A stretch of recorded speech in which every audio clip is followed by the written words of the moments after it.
तभी स्नेहा नाम की एक स्टूडेंट ने वर्षा नाम की स्टूडेंट का रास्ता रोक दिया और क्लास का दरवाजा बंद करने लगी। स्नेहा, मुझे अंदर आने दो। मेरे हाथ में बहुत सारे रजिस्टर हैं। मैम ने मुझे संभालकर उन्हें टेबल पर रखने को कहा है। अरे खोल देना स्नेहा, क्यों उस बेचारी को तंग कर रही है? ऐसे कैसे खोल दूं? कल टेस्ट में जब मैंने इसे बोला मुझे चीटिंग करनी है, मेरे बैग से किताब निकाल दे, ये मेरे बैग के बराबर में ही बैठी थी। मैम को पता भी नहीं चलता, ये मुझे चुपचाप किताब दे सकती थी। स्नेहा, नकल की बुरी बात होती है, इसीलिए मैंने उस समय तुम्हारी मदद नहीं की। पर अभी तुम जो ये कर रही हो, ये तो गलत है ना? मैं कितनी देर से मैम के रजिस्टर पकड़ कर खड़ी हूँ। मेरा हाथ दुख रहा है, दरवाजा खोल दो। क्या बात है वर्षा, अभी तक तुम मेरे रजिस्टर रखकर सीट पर नहीं बैठी? अरे ये तो टीचर जी की आवाज है, जल्दी से दरवाजा खोल देती हूँ। वर्षा टीचर की डांट को सुनकर हड़बड़ाहट में सारे रजिस्टर जमीन पर गिरा देती है। इतनी देर में स्नेहा भी दरवाजा खोल देती है। वो टीचर जी, स्नेहा मैम, मैं तो बहुत देर से बोल रही थी कि रजिस्टर आपकी टेबल पर रख दे, पर ये है कि मेरी सुनती ही नहीं है। मैम, मैं अभी आपके सारे रजिस्टर उठाकर रख देती हूँ। वर्षा एक गरीब दिहाड़ी मजदूर की बेटी थी। गांव में उसके पिता बहुत ही गरीब थे, जबकि स्नेहा के पिता गांव के बड़े सेठ थे। इसीलिए स्नेहा को अपने पैसे पर घमंड था और वो वर्षा को बहुत गरीब समझती थी। वर्षा को जब उसकी टीचर ने डांटा तो वो उदास हो गई, पर कुछ देर बाद वर्षा की टीचर ने जो बात कही उसे सुनकर वर्षा के चेहरे पर मुस्कान आ गई। बच्चों, वार्षिक स्कूल मेहंदी प्रतियोगिता होने वाली है। जो भी बच्चा इसमें भाग लेना चाहता है वो नाम लिखवा दे। मैम, मेरा नाम लिख लीजिए। मैम, मेरा भी। ऐसे ही बहुत से बच्चों ने नाम लिखवाया, जिनमें वर्षा भी थी। वर्षा को मेहंदी कलाकारी का हुनर अपनी दादी से विरासत में मिला था। उसके हाथों में एक अनोखा उपहार था, एक जादू जो साधारण मेहंदी को लुभावने जटिल डिजाइनों में बदल सकता था। वर्षा चाहती थी कि वो मेहंदी प्रतियोगिता में भाग ले, इसलिए वर्षा ने भी अपना नाम लिखवा दिया। अपनी उम्मीदें मत बढ़ाओ, ये प्रतियोगिता तुम नहीं मैं जीतूंगी। तुम बेकार में ही अपना नाम लिखवा रही हो। स्नेहा, अभी तो प्रतियोगिता शुरू भी नहीं हुई, फिर तुम इसका निर्णय कैसे ले सकती हो? पहले प्रतियोगिता शुरू तो होने दो। वर्षा घर आकर अपनी माँ को इस बारे में बताती है, पर वो थोड़ी उदास थी। वर्षा, देखो बेटी, तुम अपना मन उदास मत करो।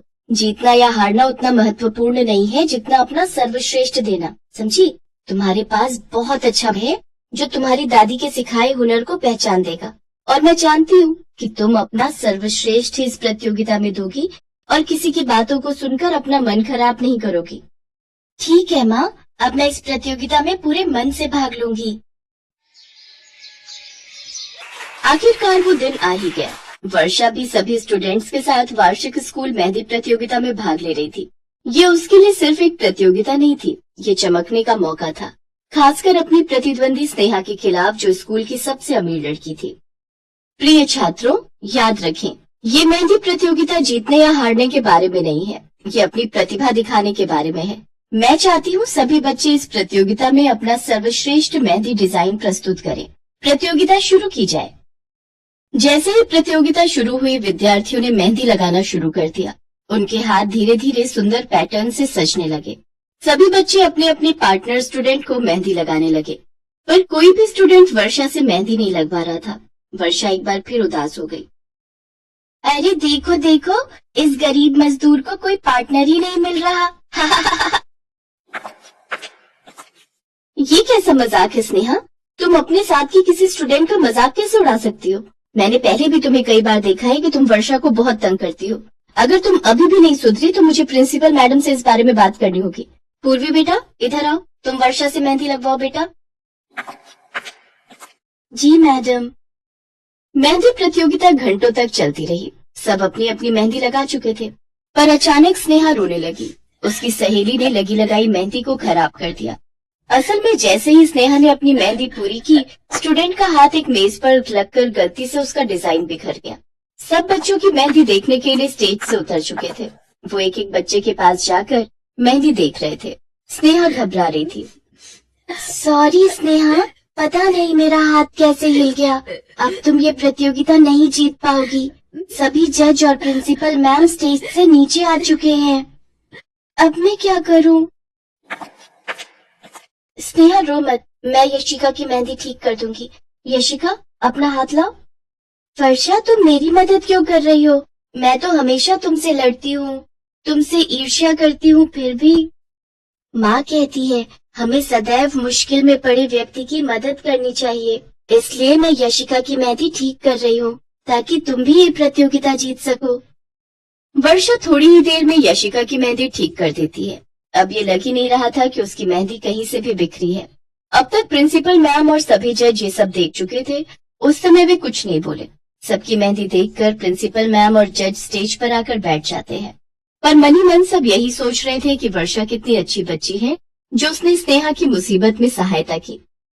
वर्षा ने तो मेरी मेहंदी बिल्कुल ठीक कर दी, पर मुझे नहीं लगता कि मैं इस प्रतियोगिता में कोई भी स्थान प्राप्त कर पाऊंगी।